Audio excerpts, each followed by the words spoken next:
Hey guys, today I'll show you how to fix the no GPS showing approximate location issue in Waze. Let's get started. First, make sure your phone's location services are turned on. Then open your device settings, find Waze, and allow it to access your location using precise location or always allow, depending on your device. Next, turn your GPS off and back on. Then restart the Waze app. Make sure you also have a stable internet connection, since Waze uses both GPS and mobile data to provide accurate navigation.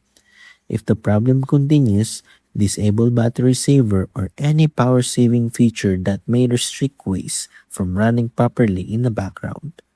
You should also update the app to the latest version from the Google Play Store or the App Store. Finally, restart your phone, open Waze again, and wait a few moments for the GPS signal to lock onto your current location. And that's how to fix the no GPS shown approximate location issue in Waze.